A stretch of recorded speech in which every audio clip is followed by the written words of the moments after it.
Hi, I'm Joan Newcomb, and today's morning musings is What's Your Problem? I'm doing a series of daily morning musings, and I'm using posts to my blog, Adventures in Density and Effort, as inspiration. Now, I wrote these a few years ago, and the world has completely changed since then. So if I encounter anything that is out of date, I will give you the most recent information. And at the end, I'll summarize the topic based on what's going on in the world today. Also, I have some special offers, so stay tuned to the very end to see what they are. What's your problem? This week has been a big one for transitions. Don Cornelius died, and I know of a couple people who jumped on the Soul Train with him. This was a while back. And a couple more who were surprised with serious health challenges. And a few have been hit with unexpected financial problems. It's been an emotional week with so many people in my field having such direct, in-your-face, painful experiences. I realized I need to break things down because all the trauma in my world is really happening to other people, not to me. I feel impaired from being able to spontaneously travel to a funeral, but it wasn't my relative who died. I can feel compassion for the people with serious health challenges, but it's their body, not mine, that are having them. When I take on other people's problems, it doesn't solve their dilemma, it distorts my own. As I write that, I can see it's a tricky issue. If you have young children or special needs children, you are responsible for their well-being. You have to care for them, advocate for them, because they can't do it for themselves. But if you're emotionally in that wheelchair or hospital bed with them, you can't be a clear-headed supporter for them. You have to be aware of what your problem is first. With everyone else's problems in your mind, it could feel like the end of the world. Separating it out, you discover your problem may simply be not enough sleep. And the solution could be figure out how to take a nap. Many people's problems are not your concern at all. Your adult child being unemployed, your teenager being unhappy in love, your sister going through a divorce, those are not your issues. They need to figure those things out. When you entangle from everyone else's stuff, your stuff becomes more manageable. If you have a problem, inherently you have the solution. What isn't yours feels overwhelming and more than you can handle. Your problem can be broken down as well. You can handle whatever needs to be handled in the moment. You can't handle what the future has in store. For one thing, it hasn't happened yet. It hasn't even come into form. Your present actions set things into motion to manifest the future. Future tripping can paralyze you. Most of the time, the things you dread never come to pass anyway, and you wasted a lot of emotional energy instead of enjoying what's in front of you. Life is a series of moments. One flows into the other, and sometimes one thing builds upon the other. When you're in the present moment, your problem isn't a problem anymore. In the present moment, often problems cease to exist as the perfect solution appears. Today it's nearly 60 degrees in Washington, D.C. in February. That alone is a miracle. That's something to appreciate and enjoy. If I stayed tied up in knots about things I can't control, I would have missed the opportunity. So today, this week, if you choose to, ask yourself, what's my problem? Break it down into what's theirs and what's yours, and drop other people's stuff. Bring yours into the present focus. Leave the future for when it unfolds. Do what you can immediately and leave the rest, and watch how things transform. So this is really interesting because I wrote this about 11 months before my mother died and at least a year and a half before her brother died. So,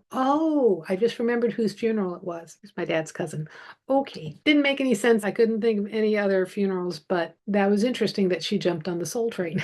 So the thing is that a lot of us go walking around feeling like we have all these problems. And then when you break it down, you don't have a problem at all. It's just you're carrying everybody else's problem. So that's a really useful thing to notice because you can get dysfunctionally entangled with people and then they project their problems onto you or blame you for their problems. And that doesn't help anybody. It actually empowers people to separate from their problems because they are capable beings. And within them, they have the ability to come up with a solution. And my children are 33 and 37 right now, so it would be really disempowering for me to go around trying to solve their problems. They're grown men, for Pete's sake. So the thing about this is, especially if it's something brand new for you, a brand new concept for you, is to just take baby steps with it. That's why I suggest take a week, just take this week and just notice as things go along to break it down and go, okay, what's mine and what's theirs, and drop other people's stuff. And when you're operating in the present moment, it's amazing what transforms. So if you like these videos, please share them with your family and friends and on your social media, and also click the like button and subscribe. And that way you're telling YouTube to share it far and wide and get it to someone who really needs to see this information. And if you want a free sample of one of my consciousness techniques,